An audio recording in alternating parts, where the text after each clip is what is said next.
God's not too happy with what's going on around us. Redeem the time, because the days are evil. The Bible has not changed. Boldly proclaim the restoration and preservation of Christian values in America. Satan has brainwashed a whole nation. As goes the church, so goes the nation. Nobody's convicted of anything anymore. And now, here's Last Call with your host, B.J. Edwards.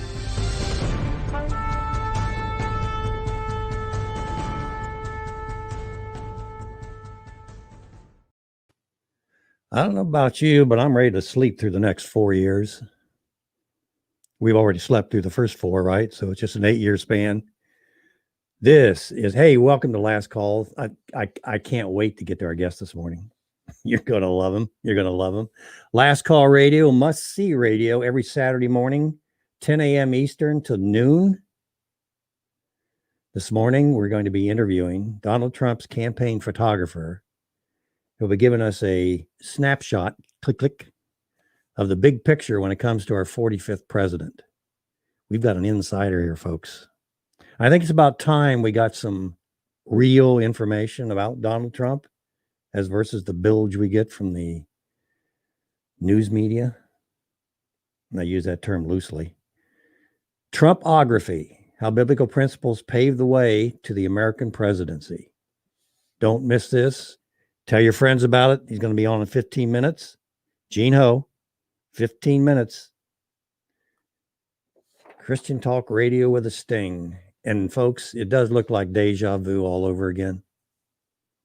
Appears that we're headed once again for an official opposing party not accepting. This is going to be either side.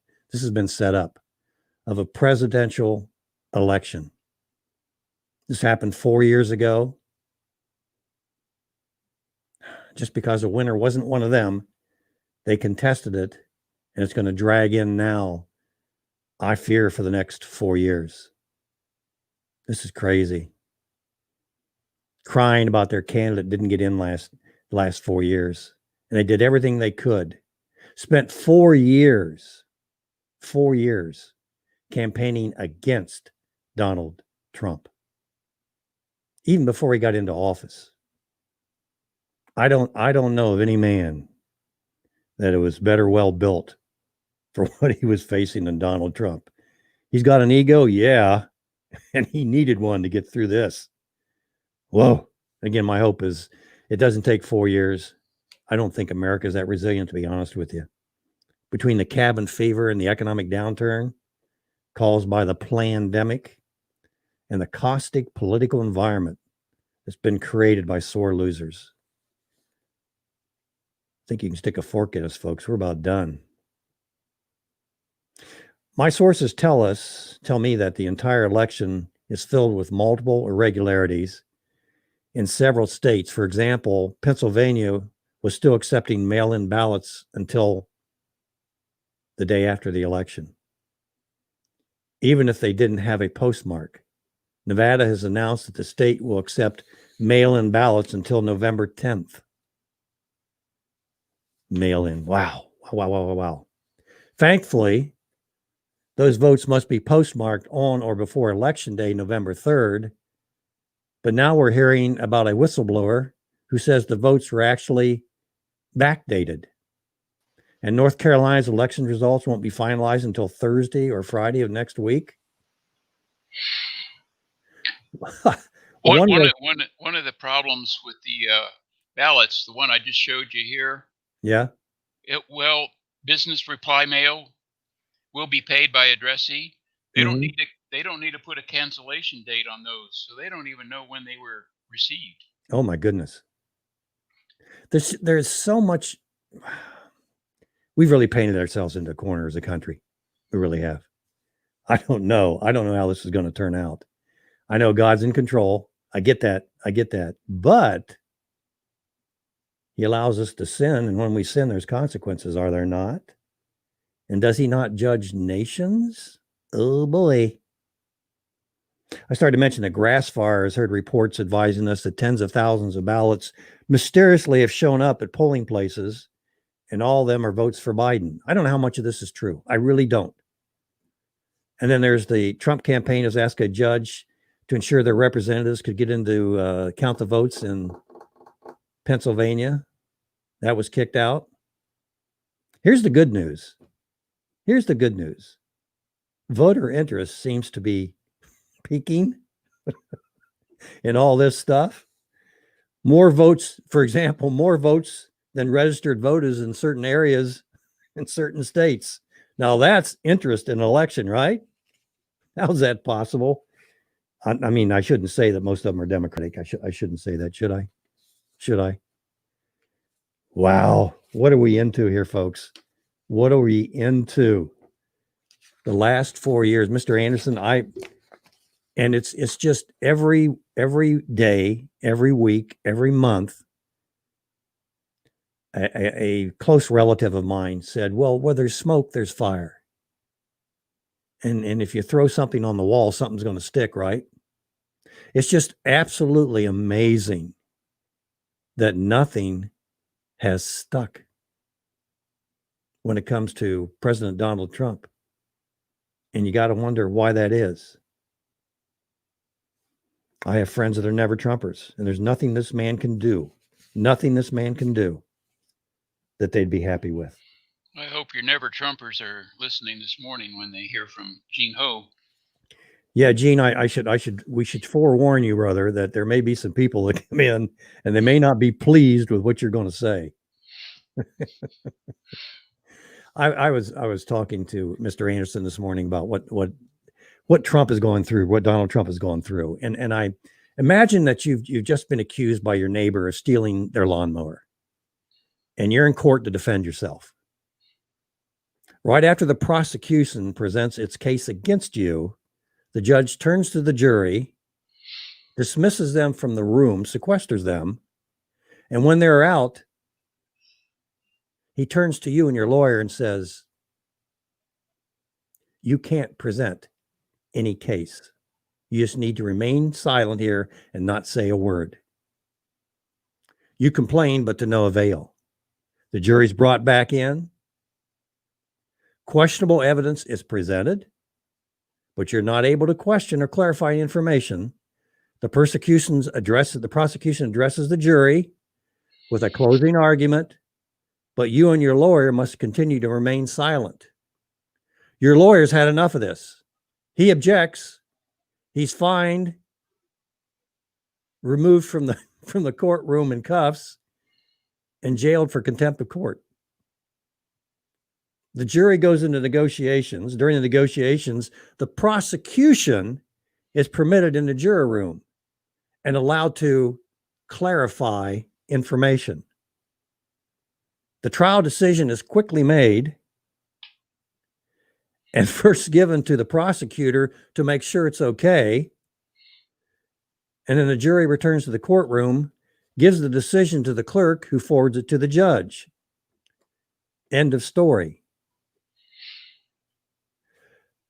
We can talk about Facebook. We can talk about Twitter. Facebook, by the way, 3 days before the election, took down BJ Edwards' Facebook page, took down my personal Facebook page. They took down another page that we have something like 1,600 friends on. They took down Mr. Anderson's Facebook page. I think they may have taken down another of Mr. Anderson's. I'm not sure, but they're cleaning the slates. The drive-by media, nothing but attacks. Nothing but blue wave. Go ahead. Well, everybody keeps asking me, what did you do? I have no idea. Yeah. I just told the truth, I think. We have no notification. There was no warning. Nothing. No warning. The pages were just taken down. And of course, when you try to contact Facebook, the only way you can do it is through Facebook. Well, wait a minute. We don't have Facebook. So we can't even complain. We can't even ask. There is no phone number. Well, there is one way that I don't want to do, and that's that I have to take a photocopy of a government ID containing my birth date, address, and well, basically what's on your driver's license. They want a picture of your driver's license, and you send it to them. Who asked for that? Well, who allowed that? Yeah. No, I'm not. I'm not trusting them with that. They don't trust me. I can't trust them. Information is power. He who controls the information controls the world. We have a complicit news media that's working for the prosecutor. Facebook, Twitter, any social media that's worth its salt is controlled by one entity, the prosecution. Donald Trump was a businessman. You know, we hire politicians to take care of our health care. Do you really want a politician to make decisions with regards to your health care, with regards to the economy? We have an actual businessman, a successful businessman that came into office, an outsider. And the deep state, I think the last figures I saw was either 93 or 94% of the residents of Washington, D.C., the deep state, 93% voted for Joe Biden. These are the people that are working in government. These are the people that Donald Trump is having issues with. And by the way, in terms of his ability to select people to work for him that have experience, sadly, that experience is in government, and that is deep state. What is the guy going to do? If he brings in an outsider, they won't work with him. And they'll do everything they can to discredit it. And you've seen that happen. They've been arrested. They've been maligned. Many of them have lost everything they've had.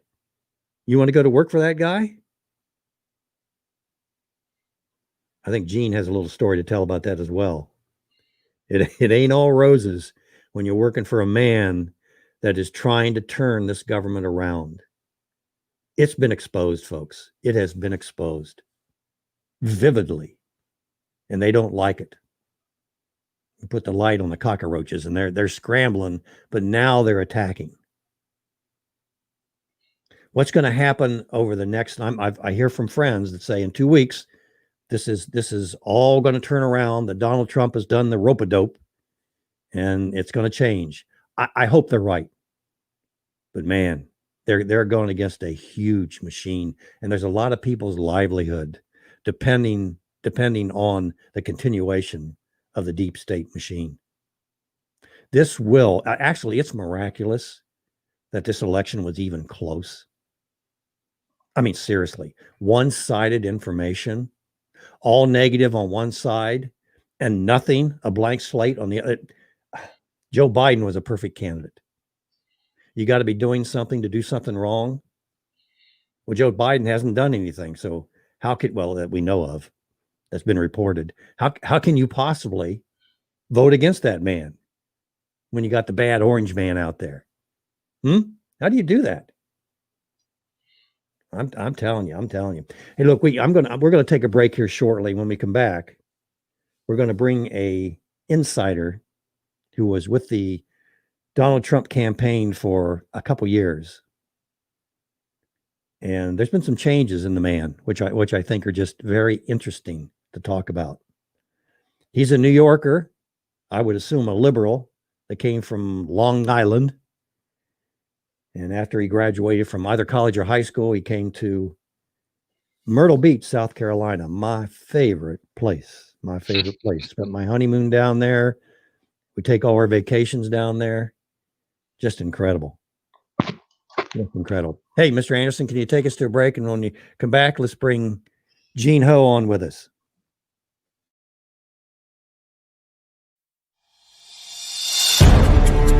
Last Call with BJ Edwards. Real talk about real life.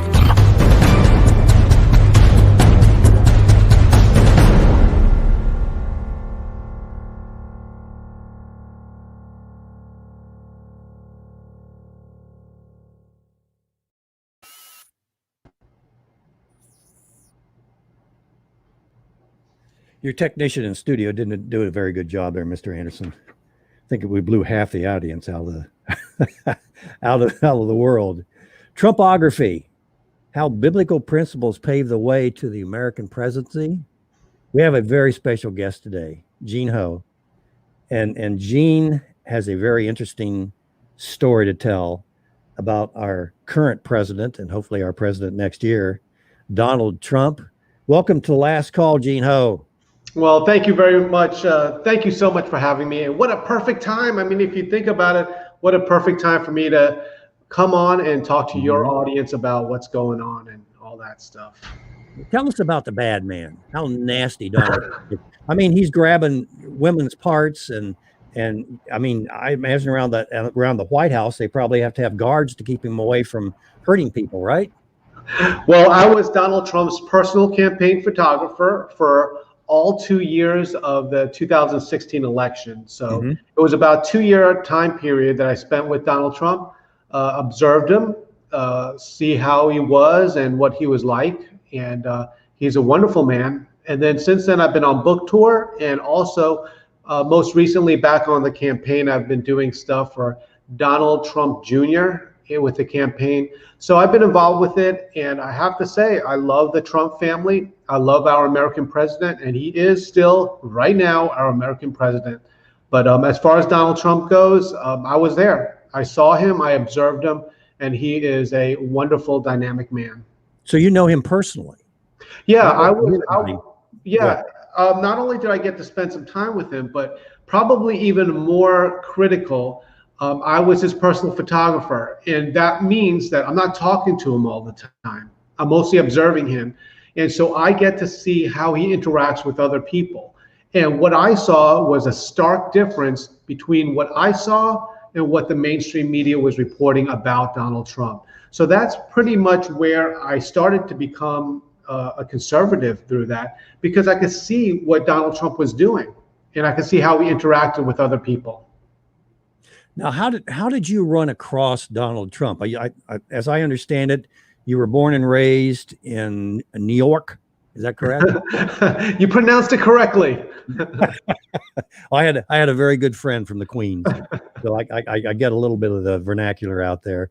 Did you straight from high school? Did you end up at Myrtle Beach, or did you go to college? Yeah, straight from high school, went to Myrtle Beach, and then went to school here for a while. But when I met Donald Trump, I was already a photographer for over 25 years. Had a very, very large photography studio, 25 photographers that worked for me, even at the time. So I had a very big photography studio. The Trump campaign knew about me. And they asked me to do some pictures for Donald Trump, and who knew it? I stuck around for the whole 2 years. So it was a very exciting time period of my life. What did you think about that when you first went to work for Donald Trump? I'm going to assume that coming into this, you probably had a liberal lean. Yes, I had a very liberal lean to it in many ways. Even in everything, I was very liberal. With that, my company was very liberal. We hired a lot of people that supported their liberal agenda. Now, the interesting thing about it, when I was first working with Donald Trump, it wasn't a big deal per se, because I was already doing a lot of celebrities. My studio has done many sports stars, movie stars, a lot of celebrities. And so in the beginning, it wasn't like a big deal. It was just like Donald Trump to me was just another celebrity in a long line of celebrities that I photographed. Just another client. Yeah. At first it was, yes. Okay. When did that start to change then? You know what? There was a big change because I was there probably like 2 or 3 months before Trump even officially ran for president. And during that time, before he ran, the interesting thing about it is he was still a beloved celebrity. Everywhere we would go, people would just like freak out, and everyone loved him at the time. And it was only after that he announced his official candidacy for president, and then the media started to attack him. That was really when all of things started to change. And I saw a big shift. I saw what I saw of Donald Trump personally, observing him, and then I saw what the mainstream media was trying to portray him to be. The mainstream media has been doing the same trick now for almost 6 years, where they try to take Donald Trump and then shine him in as worse a light as possible. Yeah. Well, the example I brought up about jury tampering and what the prosecution does, I have just absolutely been fascinated. Every day, something new about Donald Trump comes up, and it's all negative. Anything he does, I mean, if he could walk on water, somebody would complain, well, he got his shoes wet. You know what I mean? That's all we'd hear about. Right. And the thing, BJ, that was very interesting at the time, many of people have said in the media that Donald Trump was a racist. And I find it interesting. How is it in the world that most people in the general community have really never even heard of me? I was there the whole time. I was behind the scenes, and the media was looking right at me when they're calling Donald Trump a racist. Why during that time did they not even invite me on a show and just say, listen, we think he's a racist, but you saw him behind the scenes? I wasn't even a friend of his. Yes, I was a friend of his, but it wasn't like it was a business relationship, so to speak. I was working and I was watching Donald Trump, but I would have been the perfect person for them to ask. If they could just say, listen, Gene, just tell us, what did you think of him? You're a minority. How did he treat you? How did he treat your family? But they never asked it of me. Why is it, even after writing a book about Donald Trump, you have not seen me on CNN? Interesting, you have not even seen me on Fox News. You haven't seen me anywhere except for on YouTube. Mike Huckabee, who's a good man, invited me onto his show. And that has really helped. He's a good man, and his station is different. But out of all of the mainstream media, including Fox News, by the way, why have you never had me on your program? I would be the perfect person to say, listen, hey, let me talk to you about the Donald Trump that I know. Totally never have ever invited me. And believe me, I have a full-time publicist. So it's not like we never even contacted them to say, listen, could we have an interview with you? Let this man set the record straight as a minority. It's interesting. It's all stacked against Donald Trump. Well, wait, I should tell you this. We're going to go ahead and offer to sell this to Fox News, this interview, and hope to make money out of it. We'll give you 10% of the proceeds. Love it. Donald, here's my impression of Donald Trump. First of all, I'm an ex-business owner, and you're a business owner. And entrepreneurs are two things. They're stubborn and they're opinionated. I'm sorry, but we are. Okay. Otherwise, we wouldn't be able to get through the business that we get through, because you just have to be that way. You have to have that laser vision. You can't vary away from it. And you can appreciate this. But I think one of the things about Donald Trump that he has is, I think once you get to know him, he's hard not to like.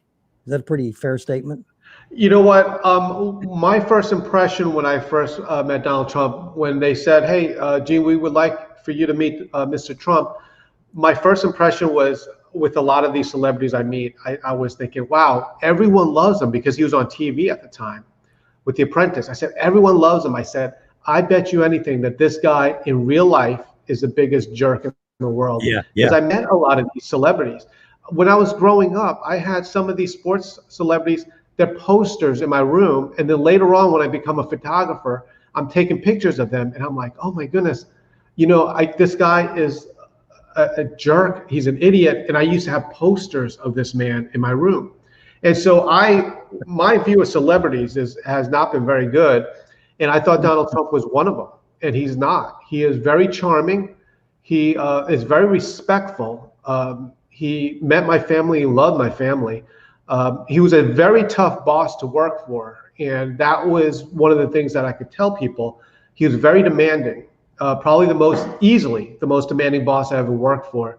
And at times I didn't like it, but I knew that it was good for what we were doing. It was good for me. But as a person one-on-one, wonderful person to be around. And really, that's what we wanted. That's what America wanted for a commander-in-chief, someone who would just get the things done. So you're now working for Donald Trump. You have your own business. And I suppose because you're working for Donald Trump, that people are just knocking on your door wanting to go to work for you. Can't hardly wait to get in. Is that what happened to you? I wish it was like that. I went, part of it was that I went from 25 photographers working for me till after the campaign was over, almost all of them quitting on me, except for a few loyal ones. But they didn't like the fact that I supported Donald Trump. They did not like the fact that I did photography for him. So once it was all over, I mean, it was very difficult as far as a business person to conduct my business the same way. I still do photography today, but it's a big difference because I'm a photographer now. Before I was a photography studio owner and a photographer, where I had 25 photographers, sending them to jobs all over the country. And so basically, by me siding with Donald Trump, I took a humongous financial hit on that, and one that at this point I'm proud of. I feel like I did what was right in my eyes and in the eyes of God. Yeah, there's tests that come in our lives that we don't anticipate, and and I think I spoke to you on the phone the other day about this. Those tough times that you have in your life, it's as you become more of a Christian, you become more appreciative of those tough times and realize what they've done for you and how they've made you grow. As a matter of fact, you're in a situation where you come in as a liberal. I don't because of what I do, Natural Family Foundation, I like to do the interviews with regards to the family situation and how that affects you and what kind of an impact it has on your family. And we're going to get into that. But you personally went in liberal. Had you been exposed to the Bible? Were your parents Christians? Where were you with regards to Christianity before meeting Donald Trump? I was, for lack of a better word, I was Satan the devil's beloved golden child. And you know what? A lot of people always say, "Oh, so you must have been doing heroin and strung out." No, that's not how it works. You know, Satan loves his children, and the way Satan loves his children is that they perform in his world and benefit in his world. Mm-hmm. You know, I had a lot of things, had a lot of all the little toys that come with it.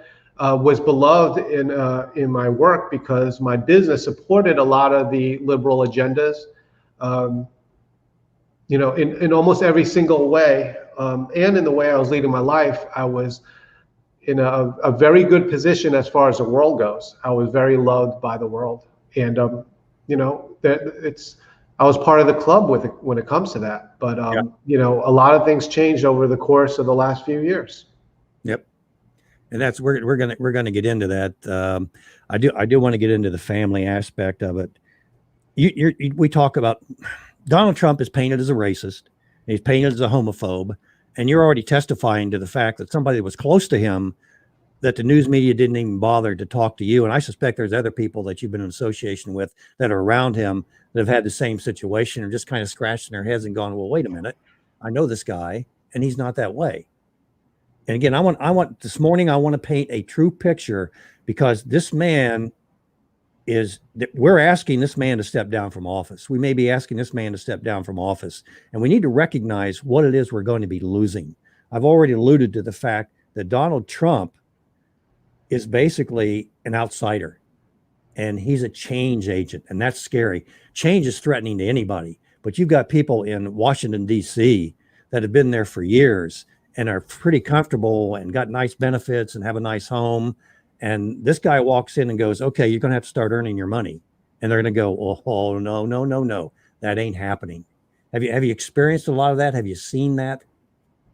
Well, you know, here's the thing is right now it's a wonderful opportunity because you also see some of the never Trumpers. The swamp is not just Democrat. The swamp is Democrats and Republicans. Mm-hmm. And you know what? The thing is, over the course of the last 4 years, we've used the word deep state, and people like, oh, deep state. Oh, you must be a conspiracy theory person. You know what? I don't care what you want to call it. You know, Donald Trump ran on draining the swamp. And if you don't want to use the word deep state, if you don't want to use the word swamp, just use the word, hey, these are the crooked politicians and the people that work for them. That's all it is. And so during the course of the last 4 years, Donald Trump has been trying and working very hard to drain the swamp. And he has it in a small way. I know he's not done with it. And it's obvious he's not done with it because we see all the things going on with the election right now. But you know what? We need Donald Trump to be in office. We need him as a president. And it's almost shameful that the vast majority of Americans can't see this. But the way I look at it is almost like the time of Babel, where we're almost speaking another language and we can't see their point of view and they can't see our point of view. But BJ, one thing I can tell you, and this is the most interesting thing about it, in my Facebook feed, in my social media feeds, I have both liberals and conservatives. The liberals, I never deleted them. They're still there. Isn't it interesting right now that it's all the Trump supporters that you see on their feed? Please pray for our president. Pray for Donald Trump. Pray for America. What do you hear from the liberal side? Are they saying, oh, please, Jesus, whatever you do, please get Biden. Please get Biden in to president. No, they're not saying that. I believe that what we have here is a picture painted of good versus evil, Jesus versus their side of it. Because we are the side, and I wondered to myself, I was like, maybe am I on the wrong side of it? Maybe is God on the other side of it? Maybe is that true? Because I don't mind thinking that way, but I have to say, you know what? I used to be for abortion, and now I see that I'm against abortion. Yeah. So you see all of it, and this is what we call conservatism. And so it's conservatism versus liberalism. And you just have to ask yourself, whose side is God on? And I ask myself all the time, it's like, am I missing the point? Is it really actually the liberals that God is saying, I am fighting for the liberals. I am fighting for this, for the right for a woman to have abortion. You know what? Ask yourself that. And then, you know, find out which side that you believe that God is on and fight for that side. Pam from our chat says, Donald Trump broke up the great tripartite city written of in Revelations. He cannot be bought by the central bankers as an outsider. Interesting. Hey, when we come back, I was going to wear a tie this morning and talk about you helping straighten a tie. So I want you to tell us a story about the Secret Service and Donald Trump's tie. We're going to take a quick break.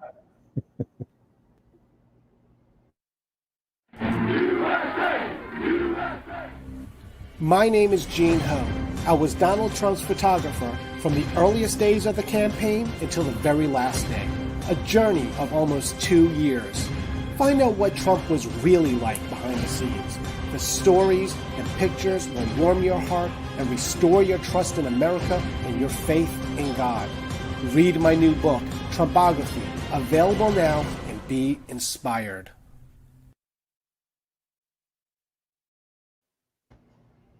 And we are back. We did run a little promo for your book, and let's talk about your book first before we go any further. Trumpography. I can't. Trumpography. That's easy for me to say. I love the title. I normally don't like reading books. I'm kind of dyslexic, but I'm thinking your book's probably got a few pictures in it, so I'm going to buy that book. Well, you can also buy it. It's also on Audible. It just came out on Audible. But really?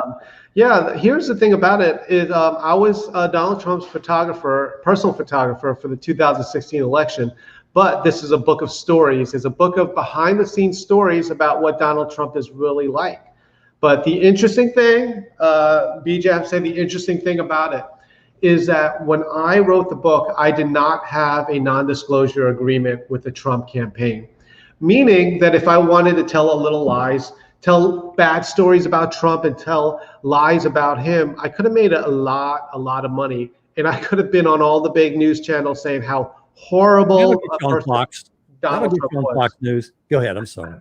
Yeah, I mean, so it's interesting. These are stories about Donald Trump of what I saw behind the scenes and what he's really like. Yeah, I get that. So tell me about.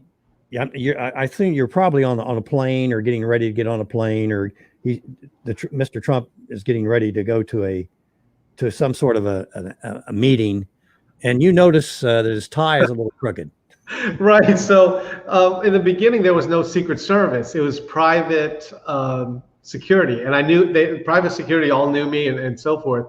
But then later on with Secret Service, they switch out people all the time, the Secret Service agents. So I see Donald Trump walking out and his tie is crooked, and I go up to fix his tie. and the Secret Service comes down on me, and it was just interesting because I'm like, I'm fixing his tie. You want to be alive. Go for the throat. Go for the throat. Here's a liberal. He's going for the throat. Yeah, it has to be we knew it was him. It was him. So you almost got mauled because you wanted to adjust the president's tie. Yes. And you tell the finish of this story. I think it was the same day, which I think gives us a real look at President Trump has an incredible sense of humor. Right. Right, it's sharp. Go ahead. Finishing up to the story is like that day I'm like, I almost get killed by Secret Service, and not even to mention I almost got fired for breaking protocol because I'm like going after Donald Trump's tie. But at the end of the day, I'll never forget, I think we had 3 or 4 events that day, and we're all tired at the end of the day. And Donald Trump comes up to me and goes, Gene, is my tie straight? I love it. I love it. I love that story. I just absolutely love that story. Okay. By the way, 302-202-1110. Is there, do you have a question about Donald Trump that Gene could share a secret about? 302-202-1110 and then 745-353 for your caller code. 745-353. Those questions about the president. Huh? Gene, you mentioned something that I've gone through, and I don't think most people really appreciate as a husband, as a father, as a breadwinner. Women are very security oriented. When your business started to get threatened because of what you were doing with President Trump, how did that affect your family life? This is probably the toughest part about this is because, right after the election, I was a big deal. I mean, the whole town was talking about me. Myrtle Beach was talking about me.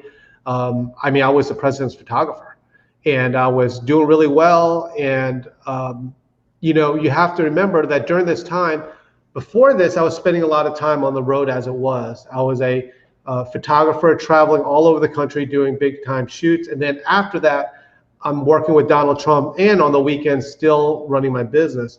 So once I got done with the campaign, I didn't know that the world would come crashing down on me. I didn't know that my photographers, after he became president, would start to quit on me and people would boycott my company. So I was a big deal at the time. And you know what? It was probably the closest we've ever had for my wife and I during this time to be separated. We even talked about it. And it was the opposite. It wasn't because of the hard times that we were wanting to possibly separate. It was because of the good times, because I was a big deal, Yep. and so I wasn't spending time with my family. And then it was actually the hard times that drew us closer together and now has made us a stronger family than ever before. My children travel with me. My wife supports me 100%. I support her 100%.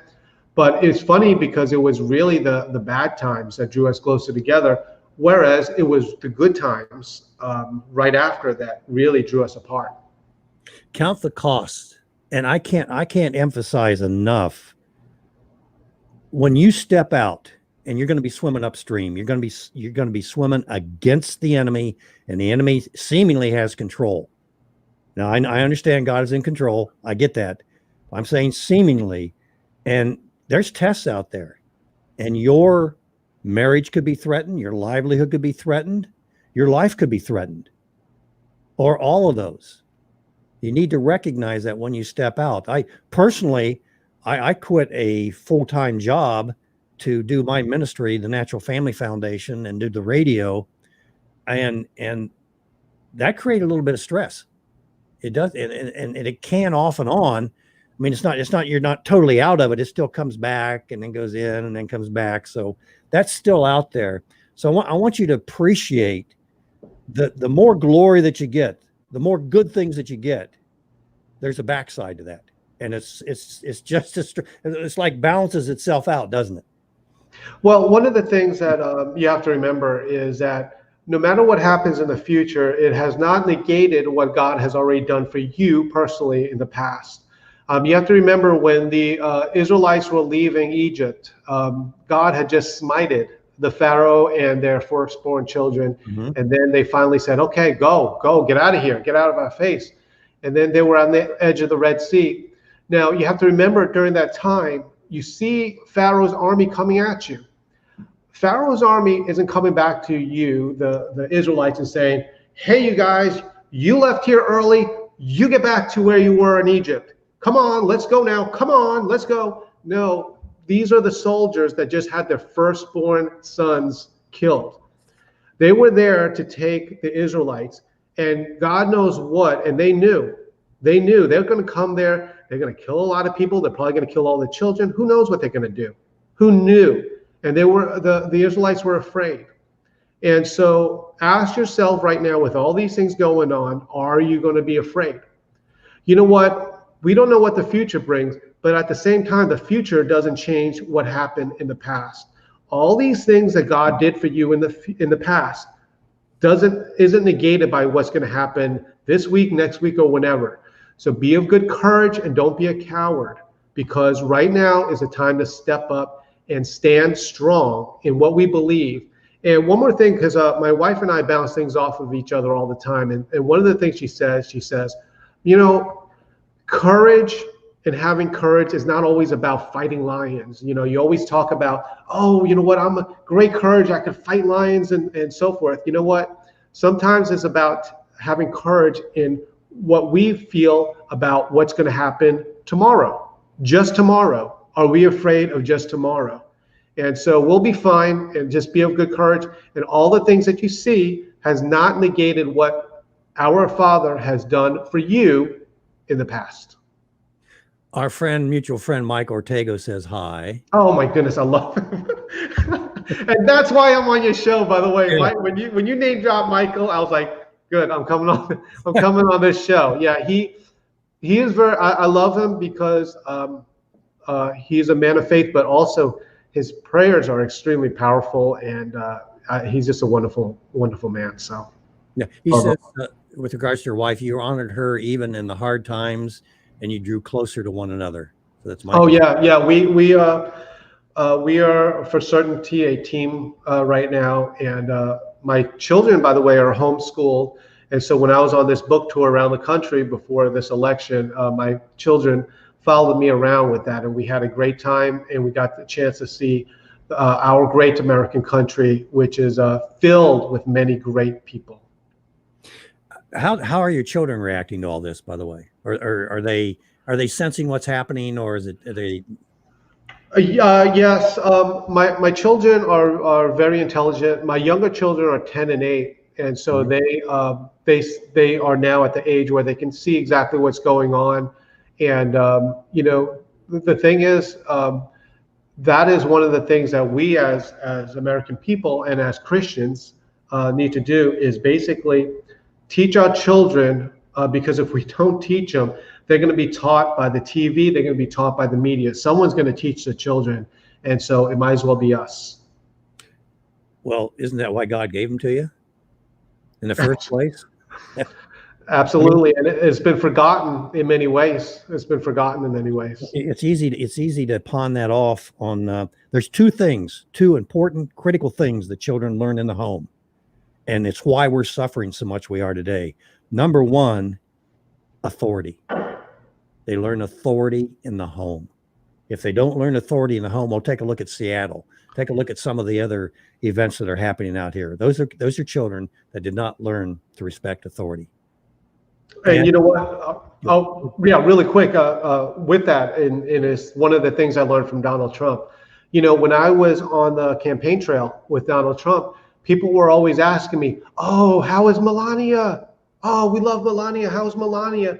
You know, Melania, if you've noticed, especially in 2016, did not spend a lot of time at all on the campaign trail.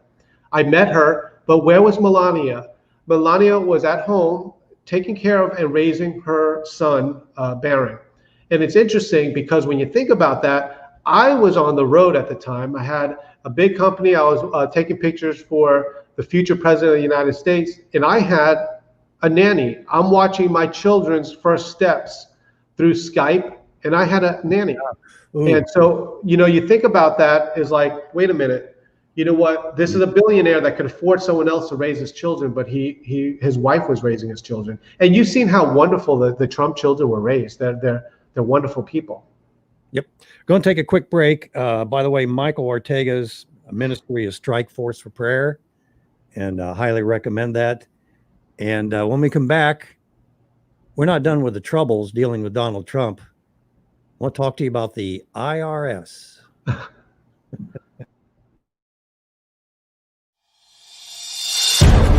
Faith, discussion, and so much more. Last Call with BJ Edwards.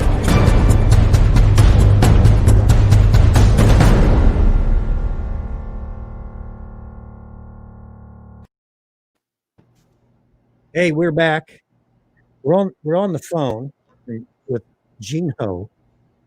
And Gene Ho was the campaign photographer for one Donald Trump. He's written a book, Trumpography, How Biblical Principles Paved the Way to the American Presidency. We might want to talk a little bit about that too, because we haven't really gotten into detail about the biblical principles aspect of the American presidency. But I do want to talk about, we were talking about the slings and arrows, if you will, that you're going to experience in life. And because you were doing what you were doing for Donald Trump, the deep state sent out a welcome mat for you, didn't it? Well, it's interesting because I do care about our American president, and if he is voted out of office,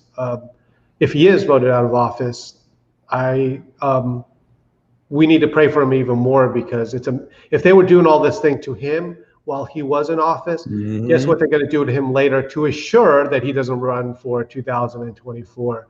Yeah. But interesting, I had been in business for 25 years at the time that I started with Donald Trump. Right now, it's over 30 years that I've been a photographer. But during that time, that 25 years, I've never been audited by the IRS. Interesting, I was audited by the IRS twice, and both times since it was a time that I was working for Donald Trump. So, you know what? If Donald Trump is not our president, you know what? I pray for Donald Trump and his family. And you know what? I'll also ask our Father to look over me as well, because I've been an outspoken critic against Trump's enemies. So, but at the same time, am I afraid? Nope, not afraid. You had an event. Things got pretty interesting, I'll say, with the IRS. They kept coming after you and coming after you and coming after you, to the point where you set up a chair for somebody to be in the room with you. Right. You have to remember, at this point, I was not, or at this point, I was, before this, I was very much not a Christian.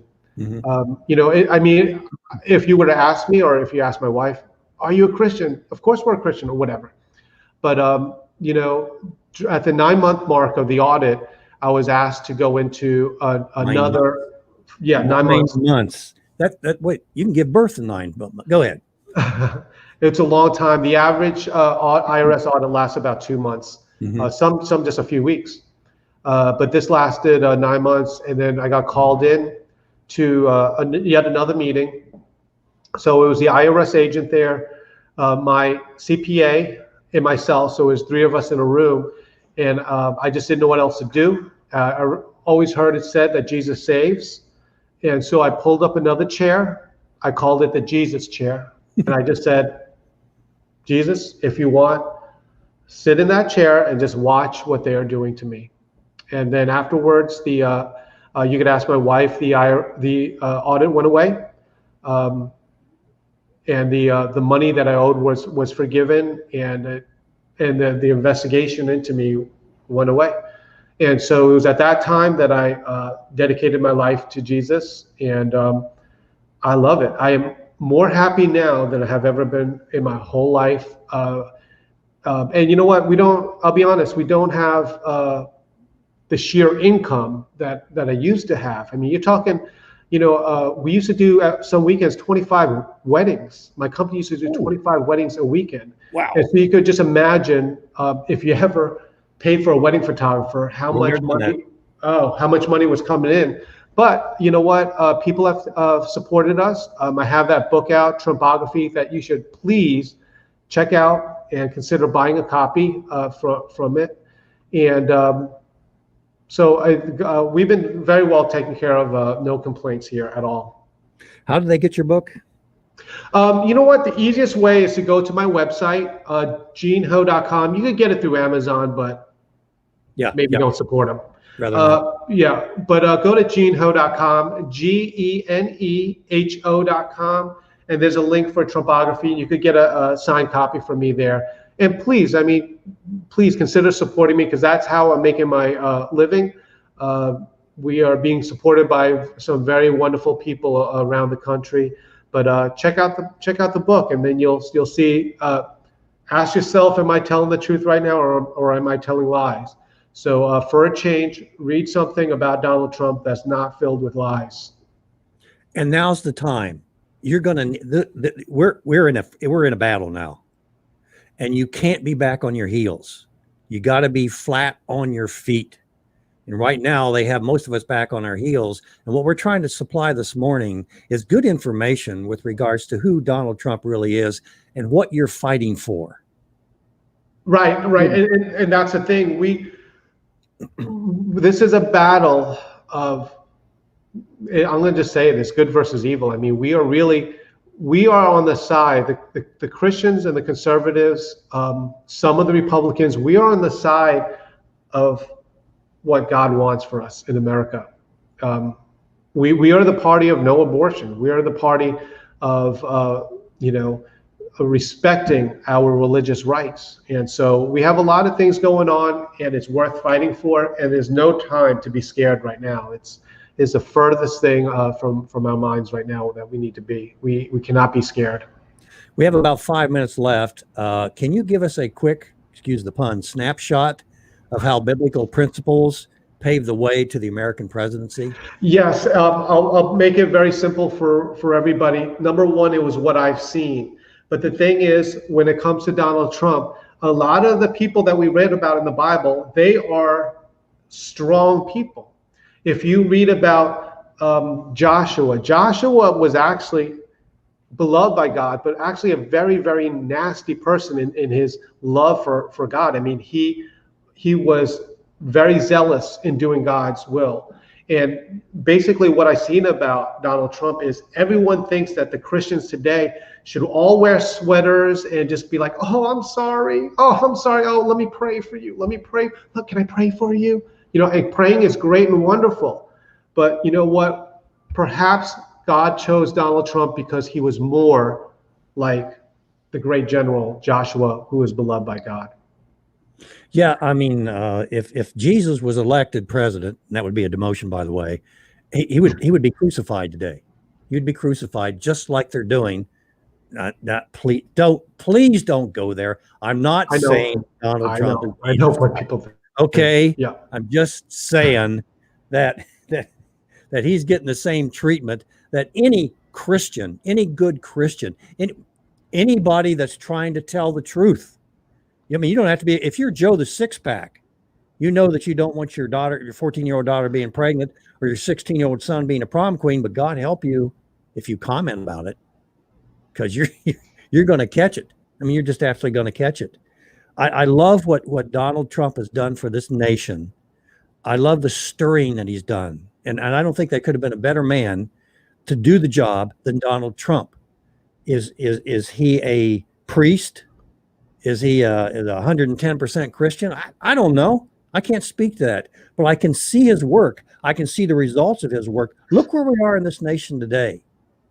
It's clear. It's no longer foggy. It's no longer foggy. We see right and we see wrong, and we have a decision to make. And it's up to us, we the people. And I'll remind you again, folks, God judges nations. Okay? You're going to go down with your neighbors, so you better be starting to talk with them. Okay? You just better. And don't be afraid to talk with them. And anything else you'd like to leave us with, brother?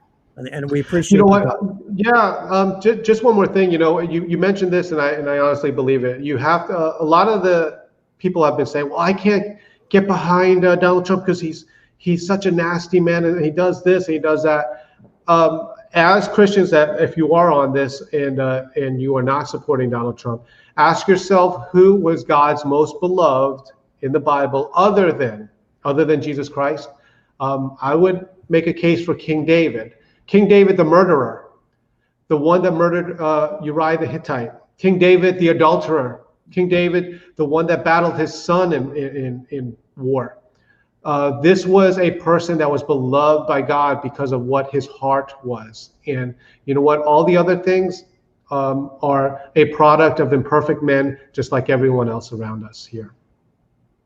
Again, thank you very much. The name of the book, Topography, Gene, Gene, Ho, HO.com, GeneHo.com. Please help this fella out. I love the information that you're giving to us. Maybe we'll get you back on again someday and talk about the victory party that we're going to have here in maybe a month or two. Wouldn't that be great?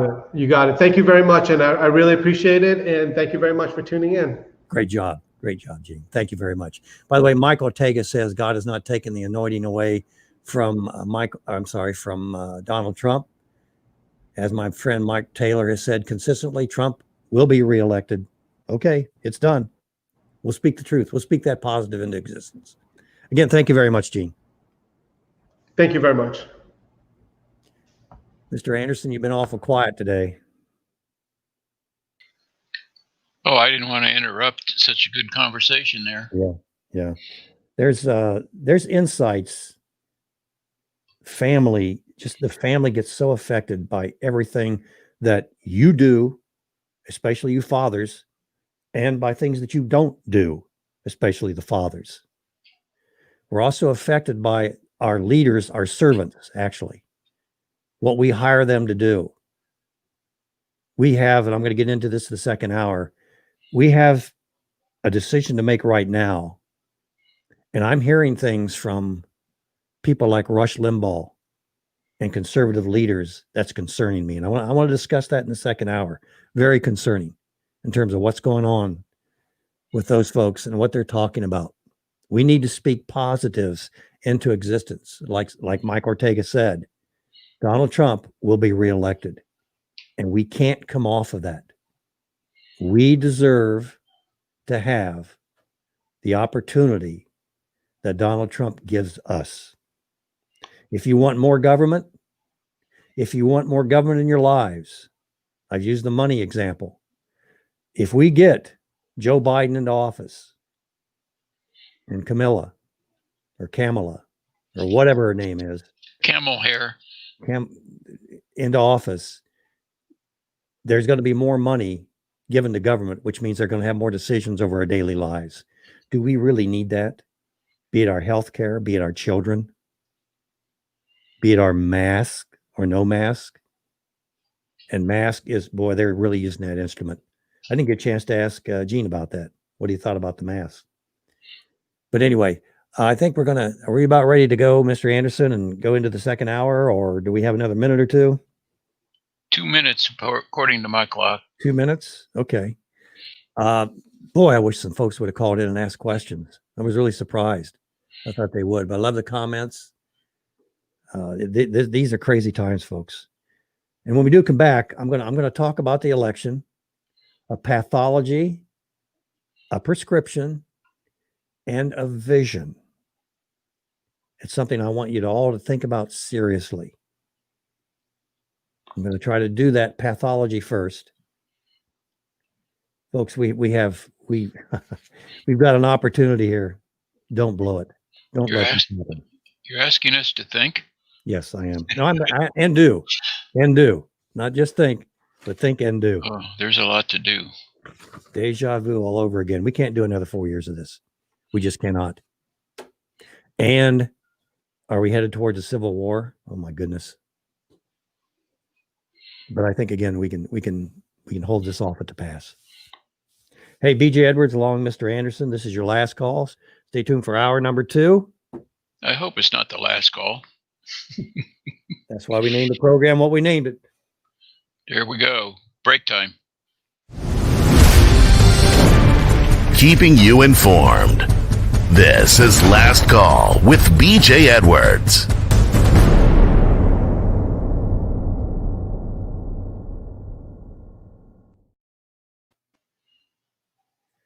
We're having problems with number 7. I don't know what's going on with it. I don't know whether that's the radio. That's the radio. Okay. It may be rejecting us, but that's okay because we're in the terms of rejecting it, right? Yes. Before, go ahead, Mr. Anderson. Well, not that they were mean to us. It's just that we weren't getting many listeners on there. Yeah. And it was costing us money. Yep. We didn't need to spend. Yep. We have to be good entrepreneurs and watch our budget. With our resources, you betcha. That's what the Bible tells us to do. But you can still get us on what? Well, Facebook no longer, but YouTube and Periscope. Periscope. Yeah, and Twitch. Twitter. Twitch? Twitch. Okay, Twitch. Yeah. Whatever that is. I had one of those last night. We have some gamers that are following us, believe it or not, on Twitch. I'm going to go through the headlines here.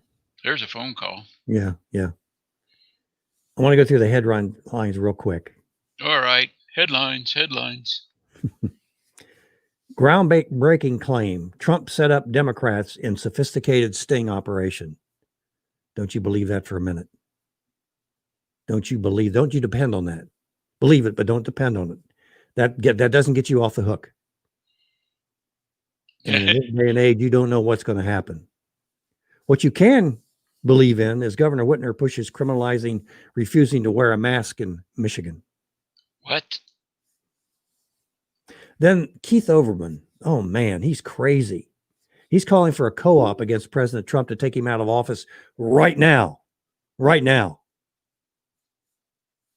Military ballots found in trash in Pennsylvania. Most were Trump's. The ballots were discovered during an investigation into election issues in Luzerne County, Pennsylvania. Most of the discarded ballots had been cast for President Trump. 7 Milwaukee wards reporting more votes than total registered voters. Man, I tell you what, that's some good citizens there. An incredible miracle for the Democrats has occurred in Milwaukee, Wisconsin, where 7 wards are reporting vote totals that exceed the total number of registered voters. Nevada Republican Party claims evidence of thousands of cases of voter fraud. Tucker Carlson made a statement the other day that Americans have to have faith in the electoral system. And that's what we're going to talk about the second hour, because I don't see it there. I just don't see it there. I think we have a caller on the line. Larry, can you hear us okay? Yes, sir. Hey, what's on your mind this morning? And thanks for calling in. Yeah, I just want to say, along the lines of just what you were saying, that we must have faith in the election system, because if you don't have faith in the election system, you have to put your faith and put your eggs in a basket that might get the results you want. And what that amounts to in today's situation, unfortunately, is a civil war. If you can't trust elections, you got to trust the end of the gun. And Larry, that really that concerns me. After 4 years, and I gave the court case, you can't keep convicting people without giving them an opportunity to defend themselves. And that's what's happened to President Trump, and that's what happened to a lot of our citizens. We're no longer a moral society. We're an amoral society, and that's keyed in a factor. And I didn't get to mention the second part of what I was mentioning to our guest, Gene, is that morals are what parents are there to teach kids, and that's the difference between right and wrong. We're in a nation that I honestly believe doesn't know the difference between right and wrong. I truly believe that, and that's sad, and that can lead to what you're talking about, Larry. That can lead to that civil war. Yeah. I don't think it's they don't know the difference. They don't care. There's a lot of that out there, but there are people that honestly look, come on, 12 years of government run schools where they teach life has no meaning, morals are relative, man's the measure of all things, and the state's your daddy, and pounding that into the kids' heads. And they think about multiculturalism and diversity and what all that means, and that the founding fathers were worthless and the Christians are bad people. I mean, bang, bang, bang. That's going at these people all the time. I think there's been a lot of indoctrination, and I don't disagree with what you're saying about the other side of that, but I do believe there's people out there that just flat out don't know. Yeah, I do agree there's been a lot of indoctrination, but guess what? There's been a lot of exposure to that indoctrination too. So people that choose not to do anything about all of the indoctrination and lies that are being put out there without any resistance, anybody sitting on the sidelines doing nothing just doesn't care about right and wrong. Well, I have to have a program sometime about that. That'd be an interesting discussion. Oh, it would be. I think we're already in a civil war. I think it broke out a while ago in our Democrat cities, and the violence that we're seeing there and the destruction. I think the pandemic has a hand in this situation, and now we're seeing, well, we're voter fraud, maybe. What would the outcome of that be? Well, it can only get worse. You're going to say something, Larry? I thought we'd lost a connection there. I don't think so. No, maybe he can't hear me. I don't know. No, it's just the information is so available. It's been in people's faces for so long.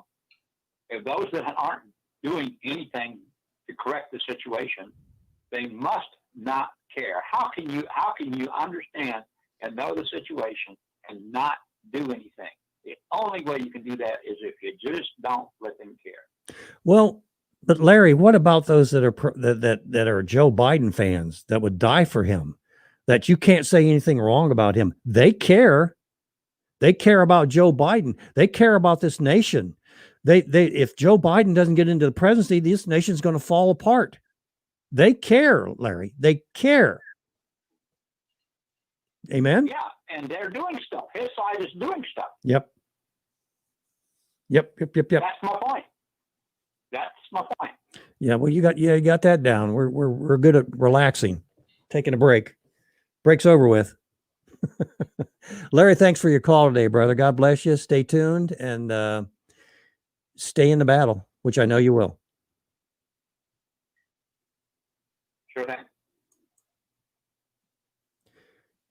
A pathology, a prescription, and a vision. Before we have any discussion this morning about the election, we need to talk about the political polls and their role in recent elections in general. And let's be honest here. The purpose of these polls is no longer to report what is happening, what people think, what they're voting for. That is not the purpose of today's polls. The purpose of today's polls is to make something happen. Given the lies that have been going on about this president, the polls, the news media, the social media, what is going on in all that? I said it earlier today. I am amazed that this election was as close as it was. I had good friends that said Trump's he's going to run all over it. And I'm going, yeah, I didn't say a word, but I'm thinking, I don't think so, Tim. I don't think so. That's not realistic. You're not listening to what's happening out there in society. You're not watching what's happening there in society. You're not watching people being jailed for no reason at all. And the public not really knowing what to do. Polls are meant to control public opinion. Right along with the media. This is jury tampering. Jury tampering with the electorate through public manipulation of the facts. either manipulating them or not presenting them at all. For example, in reviewing the 2020 election, Joe Biden was assumed to have had leads in double digits going into election day, right? All he needed to do was just show up, stay alive until it was over with, and then we could crown Joe. But a funny thing happened on the way to the Coliseum. Joe wasn't found there standing on the podium as anticipated, as we were told. Worse yet, as the days fly by, a definitive election result is now nowhere to be found. So what does the pollster camp do? Because Joe Biden didn't run away with the election? We're already seeing mea culpas coming from the leftist news media. In a post-election editorial, the Wall Street Journal noted that by making the 2020 race close and perhaps taking it into overtime, President Trump has pulled off a second huge political surprise.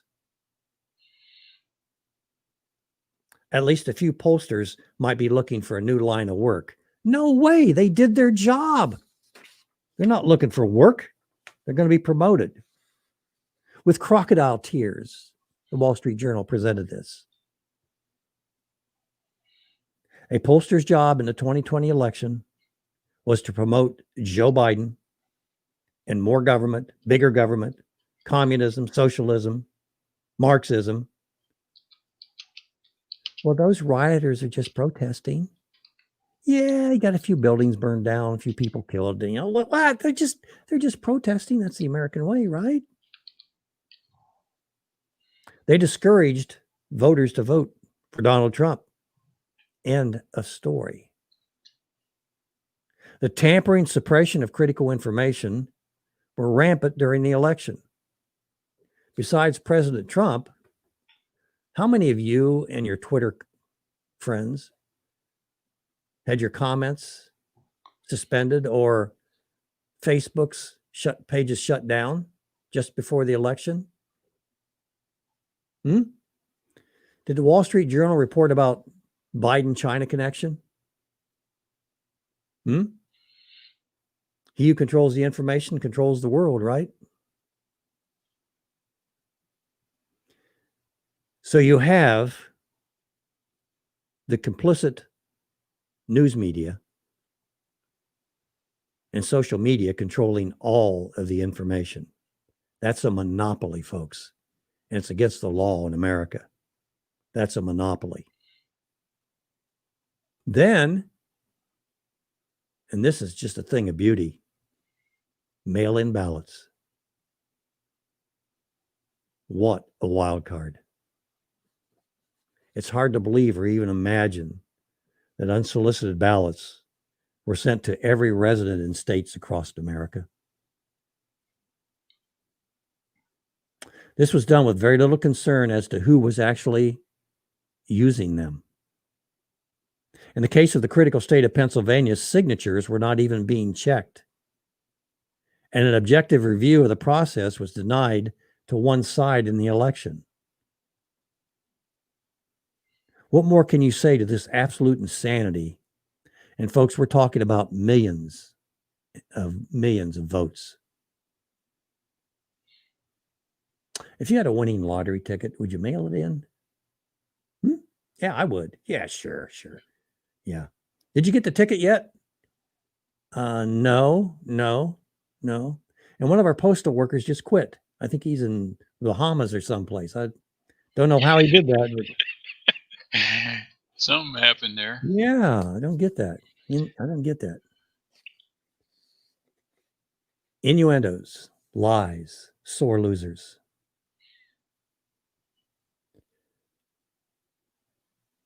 Nancy Pelosi recently called our newest Supreme Court Justice, Amy Barrett, an illegitimate Supreme Court justice. If that doesn't sound familiar, let alone adolescent, it should. Deja vu, folks. The same thing they did to Donald Trump. And anybody else, yeah, the Co-op Klutz clan, they do that too. Ku Klux Klan. Yep.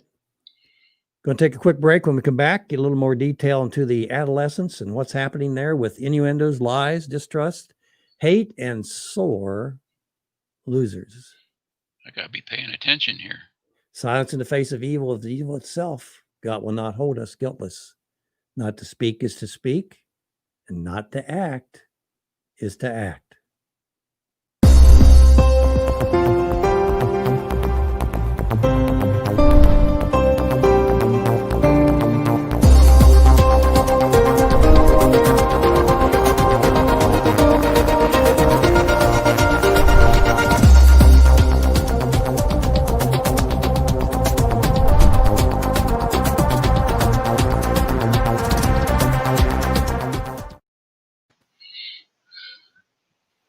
And we are back.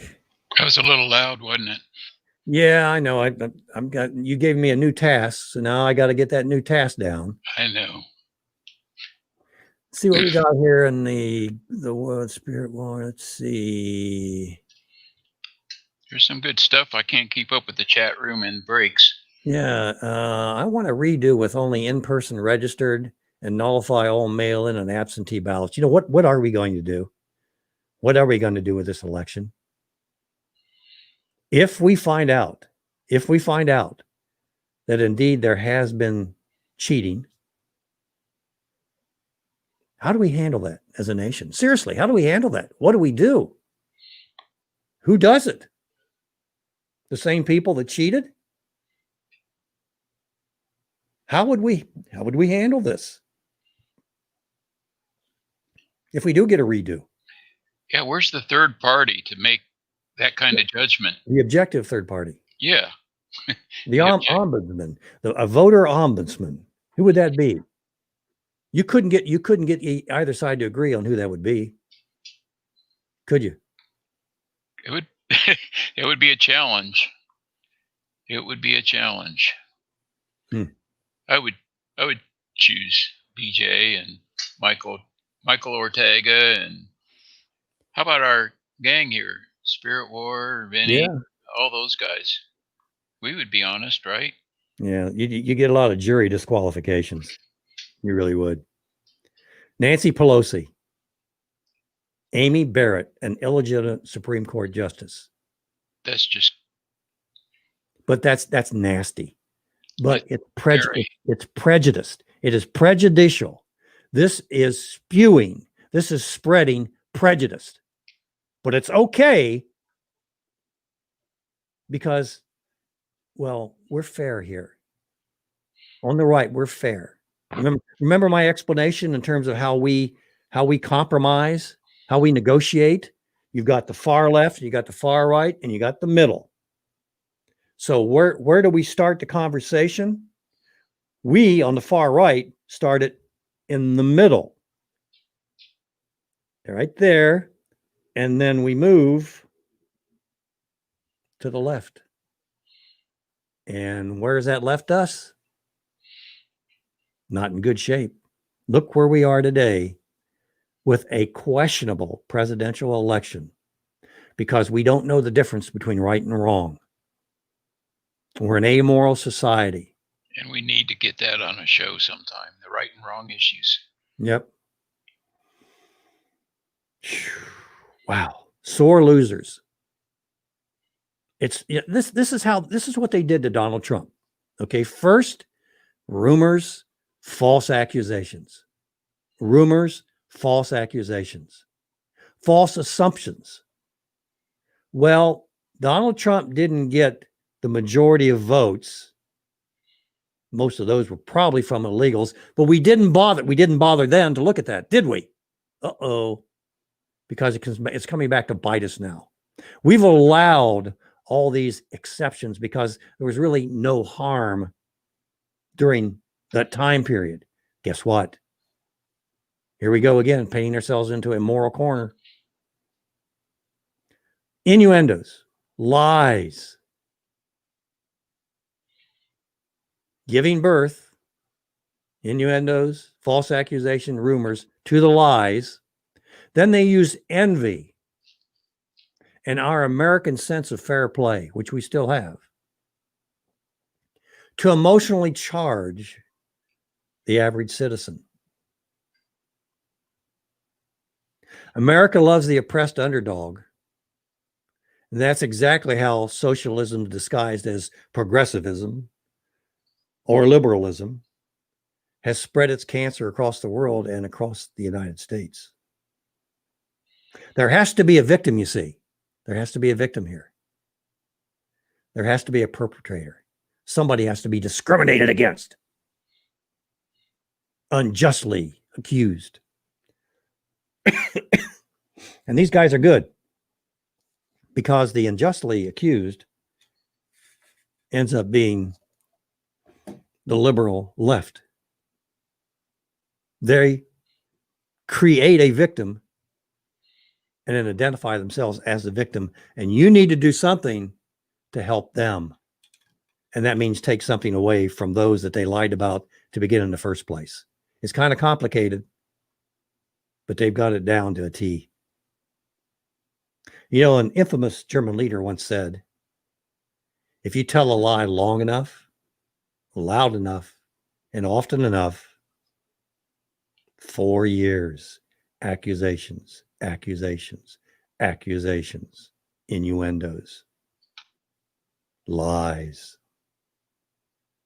using emotion. 4 years, long enough, loud enough, and often enough, the people will believe it.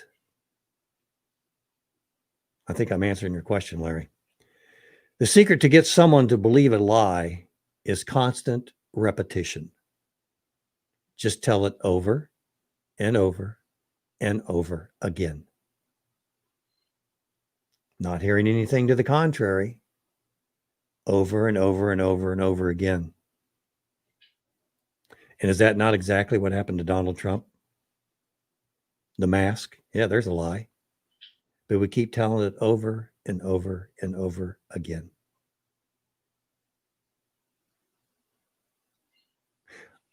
I love to listen to radio, talk radio. And the host was talking about the masks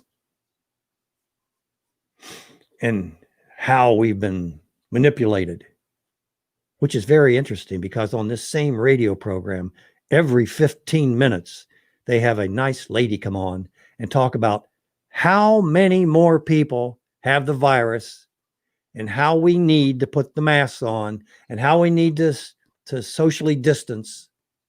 And then the host comes back on. Talks.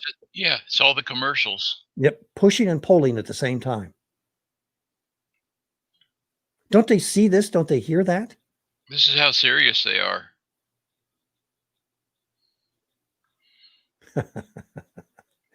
Yeah, what is this again, Mr. Anderson? You need to explain what this is. This is not Photoshop. This is an actual clip or a photograph from a TV.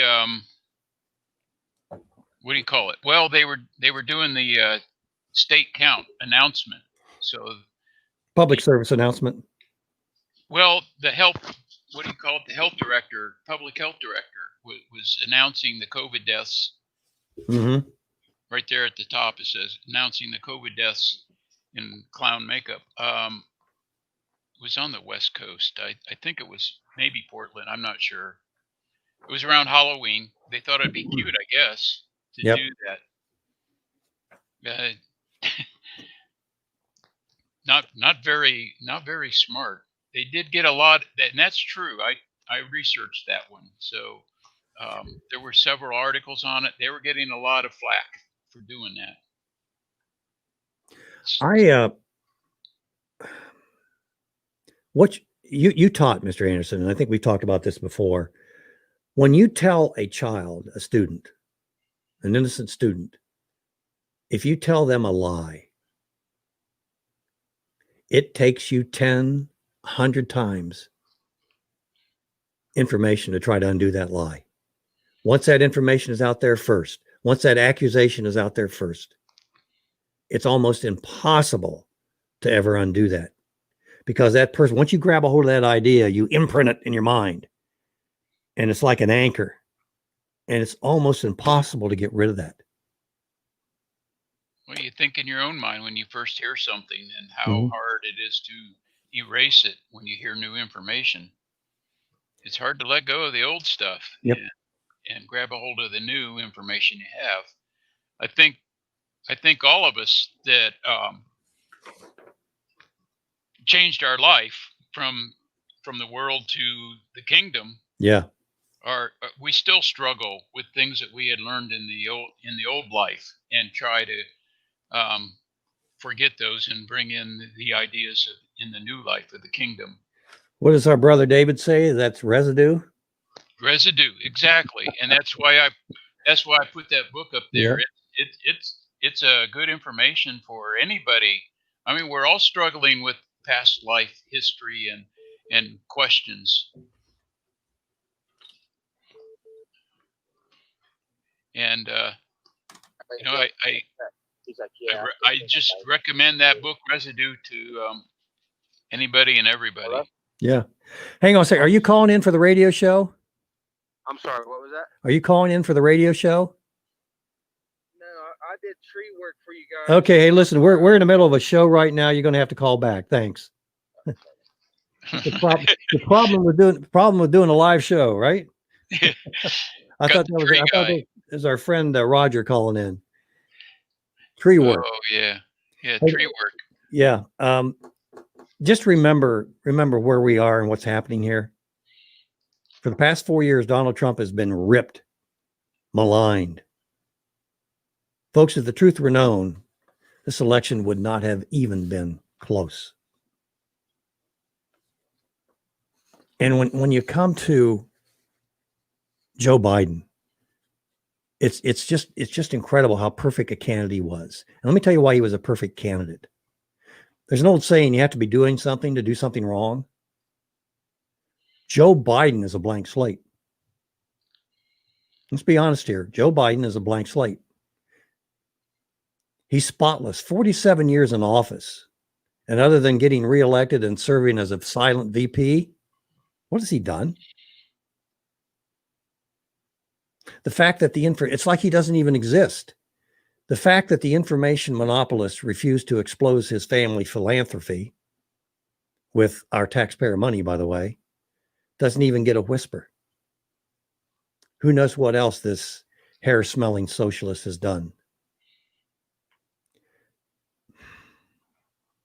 Do you not see what's happening here? The information overload. Bad information in, bad results out, right? Good information in, good results out. Brothers and sisters, if you look bad, and if this looks bad, what we truly have before us is an opportunity. Here comes that positive BJ again. Well, we need that. We need some positive. There's really no time to complain, to worry, or hide, or give up. I think there's a formula for success that is old as time itself.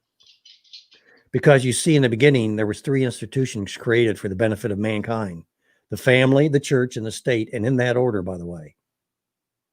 That being said, I have to note that all 3 are equally important with regard to maintaining order, liberty, justice, in any civilization, and all 3 need to be in harmony with one another. The Bible says that where there's no vision, the people perish, and where there is unity, the Lord commands a blessing. What I'm recommending, this is the do portion, write it down, is that we see family, church, and state working in unison to restore righteousness in America. It's going to take all 3. And I'm working with organizations that are doing all 3. But our national vision needs to be everyone on the same page. The family, the state, the church, all working together to restore righteousness. God created the family. God created the church. God created the state. And he needs to be what? He needs to be the head of all three of those, does he not? And if he's not, you've got different leadership in one, it's going to create friction and sparks with the other two. It'll be a drag. It'll be an anchor. We need to see to work together for righteousness. And we need to define what that righteousness is. The Bible does that quite well. And if you don't want the Bible, then use nature, because nature is as true as the Bible. As a matter of fact, the Bible records nature. It's just a biography of it. It's a history book of it. When the three institutions are polling in opposition or out there on their own, I've got my ministry and it's it.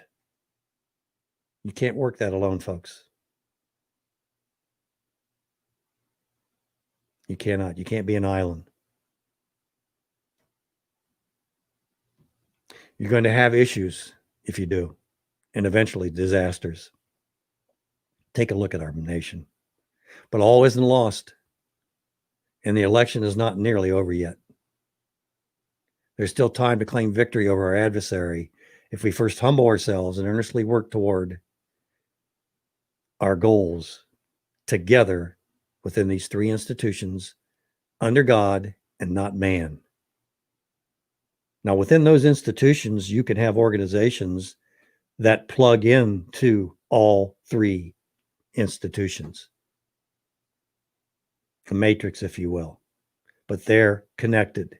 And those connections need to be there in order for us to progress as a society.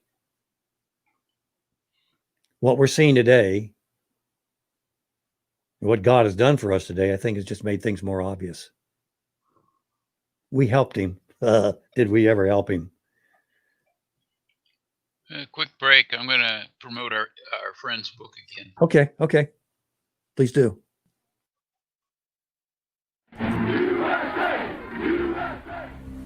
My name is Gene Ho. I was Donald Trump's photographer from the earliest days of the campaign until the very last day. A journey of almost 2 years. Find out what Trump was really like behind the scenes. The stories and pictures will warm your heart and restore your trust in America and your faith in God. Read my new book, Trumpography, available now, and be inspired. Be inspired. We got to get that there book, Mr. Anderson. We got to get it. Gene Ho, GeneHO.com, GeneHo.com. You listen to Last Call Radio every Saturday morning, 10 a.m. Eastern to noon. Christian Talk Radio with a sting. And it is Do Radio. We want you to do. We hope that we're inspiring you today. We want you to work towards solidifying another 4 years of Donald Trump's presidency.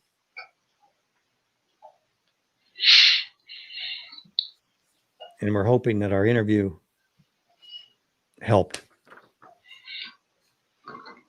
After an unexpected and concerning spike in votes for Trump occurred on election night, experts are calling for 15 days of additional counting to flatten the curve of votes for the wrong candidate.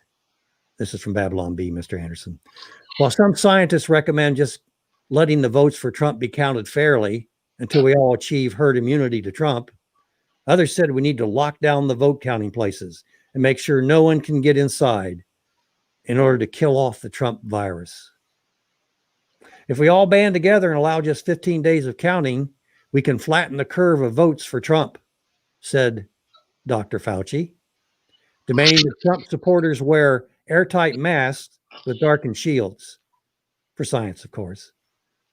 The CDC, WHO, and China are all backing the plan, saying it is science, and anyone who opposed to it is anti-science.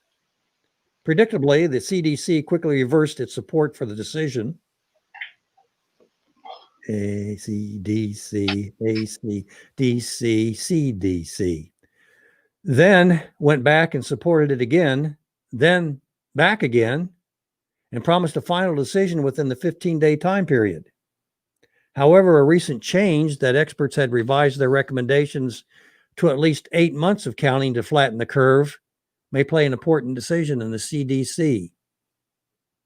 We talked about the CDC when I wanted to do an objective study, an objective survey of what was happening. I wanted to do an objective survey. So I figured I'd go to the CDC and find out how many flu deaths there were in 2019 and compare that to what's happening with the coronavirus this year. Well, I went to the CDC and they told me that the information there said that the number of deaths from the flu last year was 26,000 to 62,000. I'm going, what? Wait a minute. Whoa. What do you mean 26? You don't know? Somewhere in that realm? Is it higher to the 62 or 26? And I went deeper into it. And what they said was that they did an estimate based on modeling. And that's when they came up with those figures. So guess what? We have no baseline. They had no baseline. Then you hear about no masks. Then you hear about masks. Then you hear, well, it doesn't make any difference whether you wear a mask or not as long as you're 6 foot from each other. And then this and then that. And then Fauci says this and Fauci says that. We're confused. So what we're doing is being on the safe side. But we're really not being on the safe side. If you were on the safe side, we would all be wearing environmental suits, astronaut suits. That's really the safe side, right? Or we'd be sleeping with masks on, right? Not over your eyes, but masks on. We'd be sleeping with them. Taking showers with your mask on. A waterproof mask, Mr. Anderson. There's how we're going to support our ministry. You've just hit it. A waterproof mask. Great. You're a genius, Mr. Anderson. You're a genius. Hey, I've been hearing some things on the radio that bother me about the election. And the spokesperson for the Republican Party, Rush Limbaugh, has been scaring me. Because he's talking about what happens after, or what happens if Donald Trump loses the election, if we lose this battle. Folks, that's dangerous talk, especially coming from the leader of the loyal opposition. That is speaking defeat into existence. And we cannot do that. And I've heard other radio personalities talk about, you need a piece of paper? Mm-hmm. I was just going to tell you, they just announced Biden won the election. They just announced Biden won? ABC. ABC did? Well, of course they did. I'm just telling you. Yeah, okay. Yeah. That's what I can then tell you. Thank you. And I didn't speak it into existence. ABC did. That was my technical assistant, Mrs. BJ there, that tells me that they just announced on the weekend of all times, right? So you can't do anything about it. It gets to settle. These guys are good. They're so good. Saturday morning, they announce Biden has won. So here we go again. What I just said before, Mr. Anderson, once you put it into existence, now you have to unprove it. It's accepted that it's proven. Now you have to unprove it. Fox News gave Biden Arizona when they shouldn't have. Rush Limbaugh is talking about what we're going to do after Donald Trump loses the election. Don't you dare give in to any of this.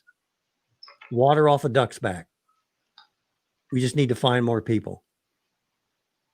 We just need to find more people that want the truth.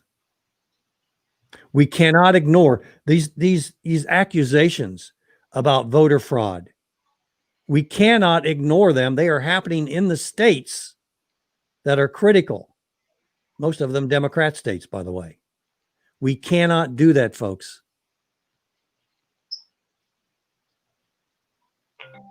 This is just insane. This is just insane. I got a caller on the line. Do we have time to take him? Yeah, we've got a caller on the line. Got time. Yeah, all right. Tim, can you hear us okay? Hey, BJ, this is Tim. Hey, how you doing, brother? Welcome to Last Call. I'm afraid to ask Doing you. good. How about you? I'm doing well. I'm afraid to ask you, but what's on your mind, brother?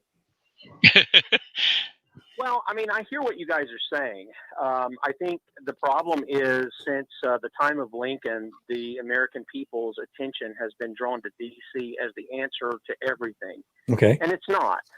They were limited in what they represented us for. That's found in the Constitution, by the way, for people who haven't read the Constitution as to what their limits are. I have to go back and I have to say a couple of things here. One is Joe Biden does have a record, and it's not a good one. Donald Trump has sort of a good, bad record. And while he has done some good things, there's no question about it. I've written on some of that.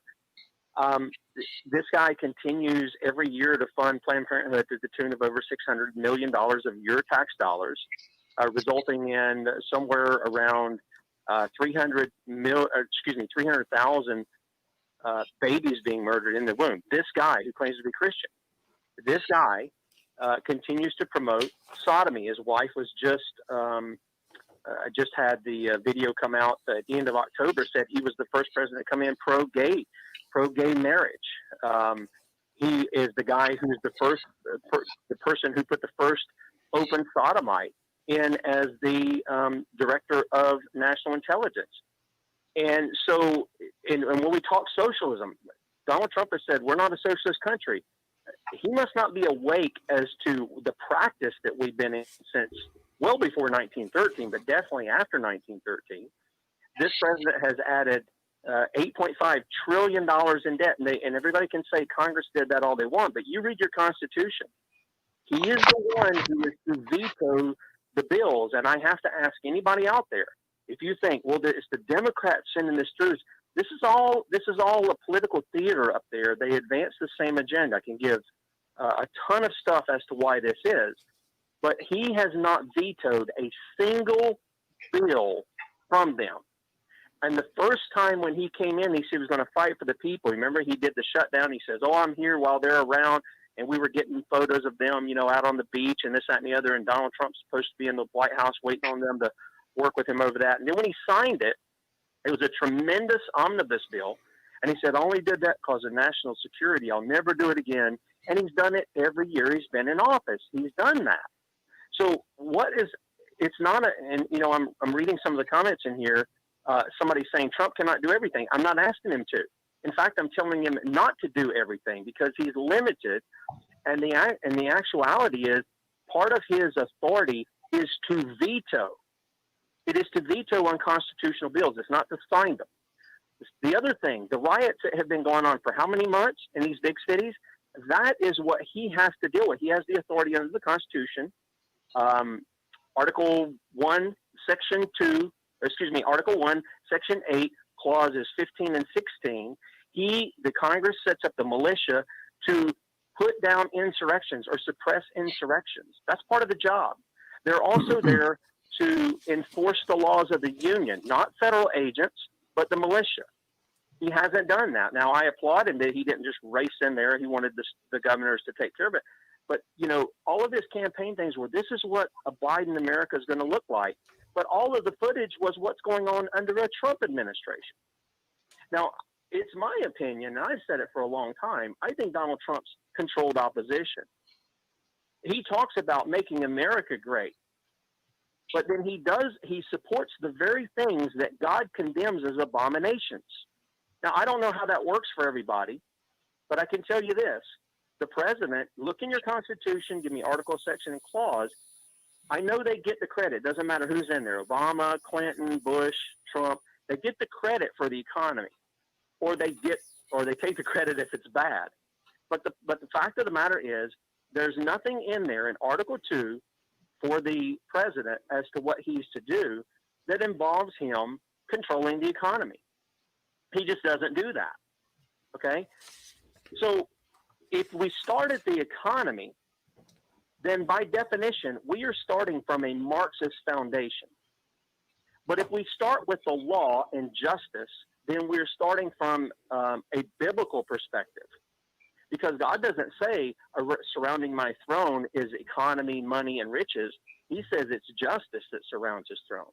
In fact, Jesus was one who condemned the Pharisees of the day by saying things like, you guys, you strain it at these little seeds and stuff that you give as a tithe, but you leave off the weightier things of like justice and mercy.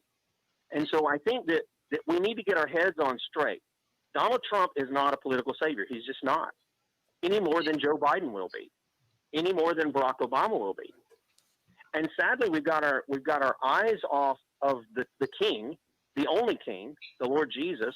We've not been in his word to say, okay, what's happening here, and does that line up? We haven't looked at even Donald Trump's executive orders. People haven't even been paying. Where in the Constitution does he have authority to be planting 1 million trees all over the place? He doesn't. Now we've got him on Twitter talking about how it's the Electoral College is a disaster for democracy. Apparently, he hasn't read the Constitution either. He continues to promote it to democracy. We're not a democracy. We're a republic. That means law rules. And now he's spanking the Electoral College. People want to talk about court packing. Well, 1/3 of the court, the Supreme Court now, is made up of the very people who were involved in the Florida fiasco on the GOP side in the Gore-Bush debate. Ms. Barrett, Mr. Kavanaugh, and Mr. Roberts were all involved in that. And most people don't even know that. But it's readily available. You can find it anywhere. And so we're wondering about what's going on in D.C. when the people are the ones who really have the power. And the real power is down in the local and state levels if people are not ignorant. Thomas Jefferson said the people can't be ignorant and free at the same time. And the problem is the people have got caught up in this right-left Republican Democrat argument, and they've not gone out and they've not gone to the states and they've said, look, you're to nullify unconstitutional laws that come out of D.C. And if we do that, you know what? They wouldn't have a hat rack to hang their hat on, because the vast majority that come out and write these laws, they're pretended laws. They come under the color of law, and they're not real law. These people are actually engaged in treason against the people because they're infringing on their rights. I mean, again, it's a show. I could go on and on, but I ask people, was the Patriot Act one of the most tyrannical pieces of legislation ever produced? Yeah. And where did it come from? Well, I can tell you, no legislator wrote it. It was. I mean, none of those guys up in D.C. wrote it. That was corporate, if you want to call it deep state, and all this other writing that went in it. Well, then, if the Democrats were so against Trump, why did they reauthorize it for Trump to use, and why did he sign it if he's for the American Constitution? Tim, why did they reauthorize and him sign it, the USA Freedom Act? Both of them have deceptive titles.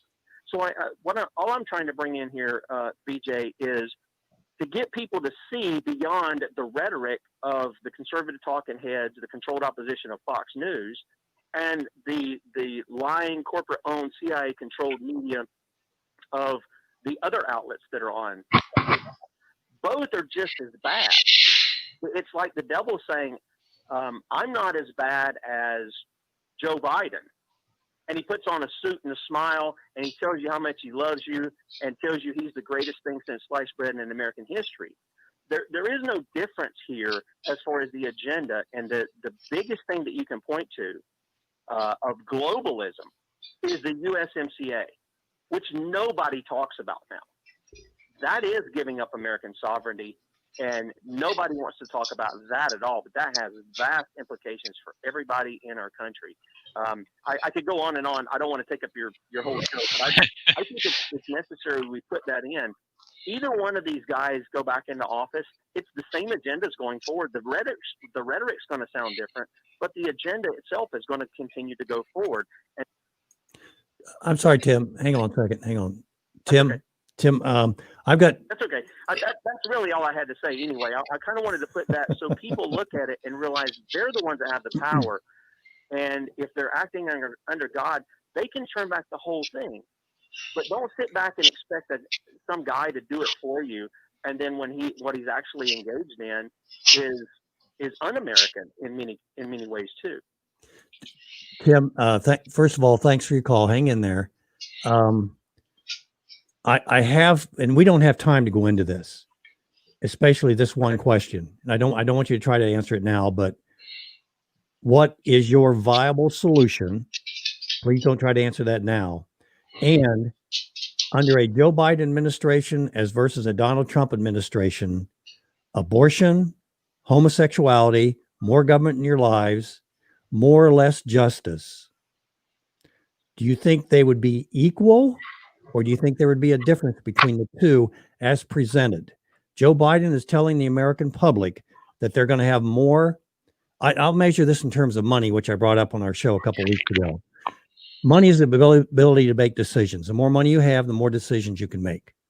Okay, that's a fact. If the government takes money away from you, then that's decision making that you don't have. And if they use that against you, say to increase abortions or to increase homosexuality activity, then that's a double hit.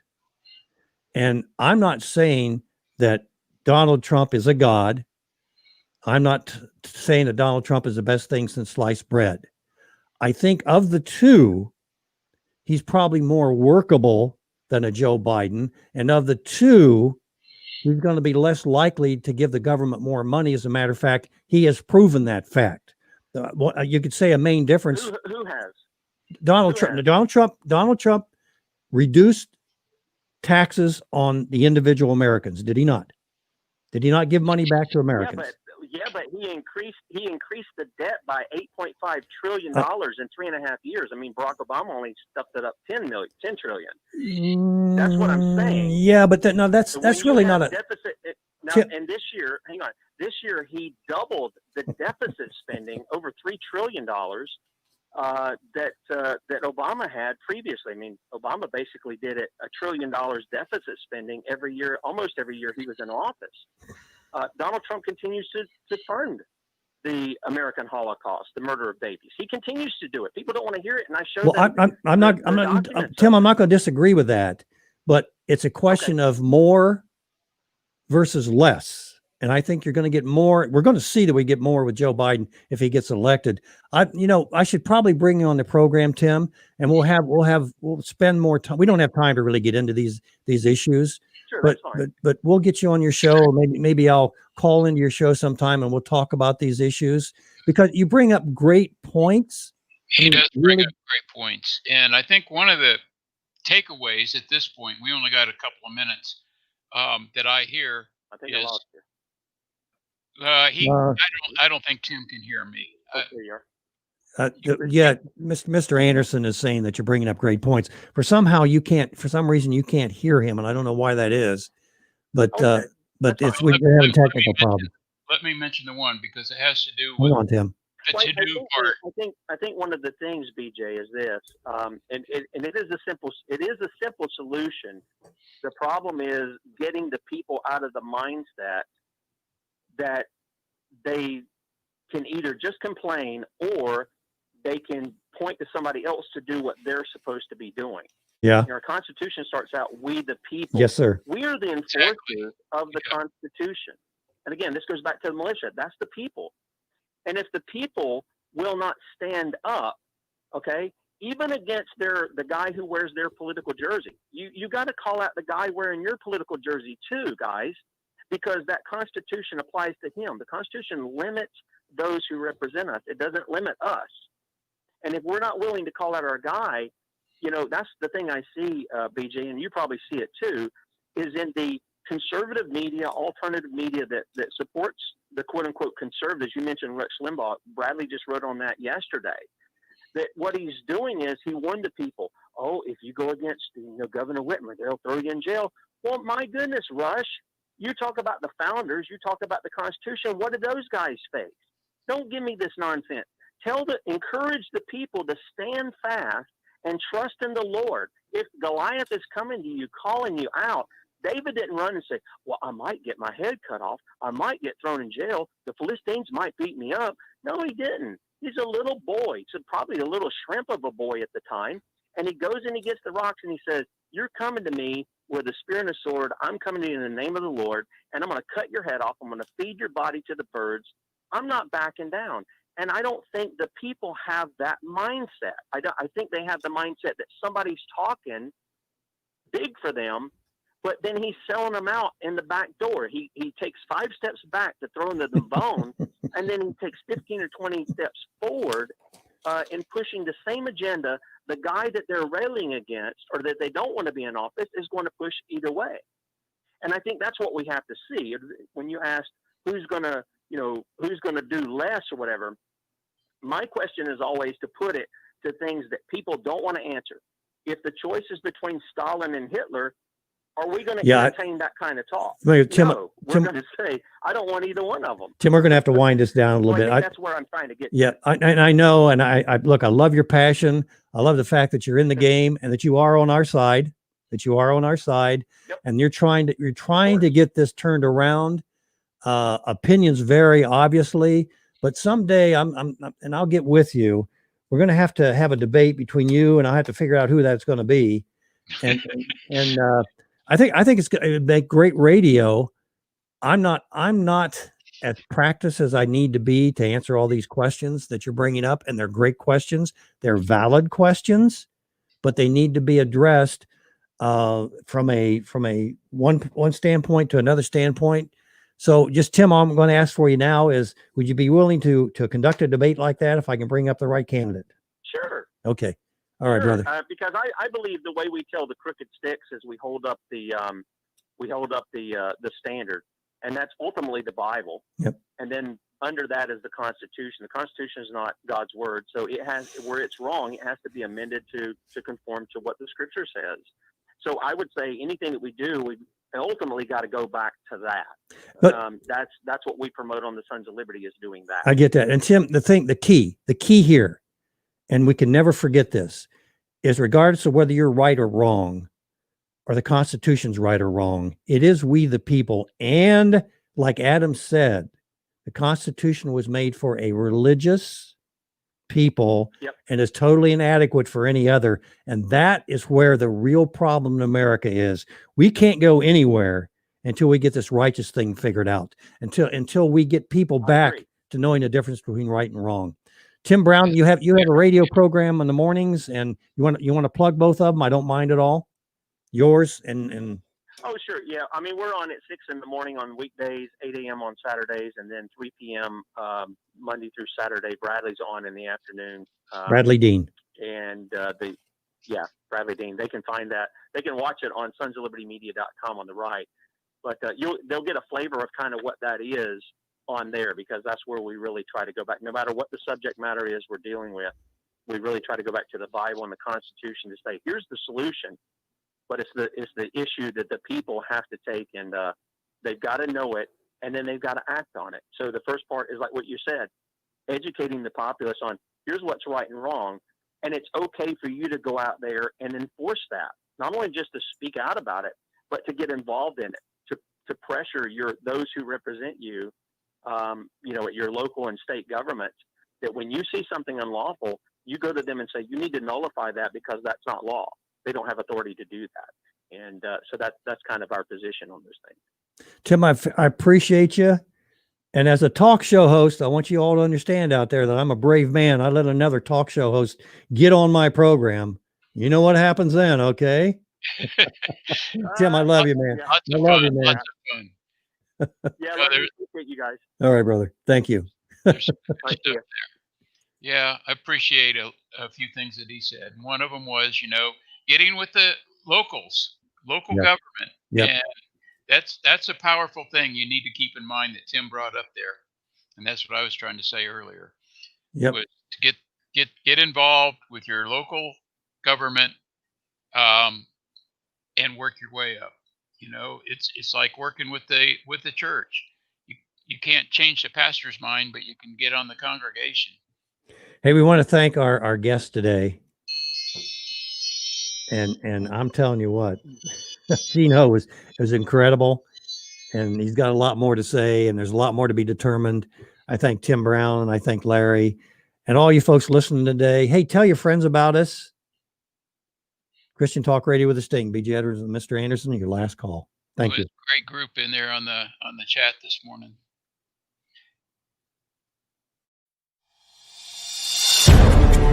Join us Saturdays at 10 a.m. Eastern for Last Call with B.J. Edwards.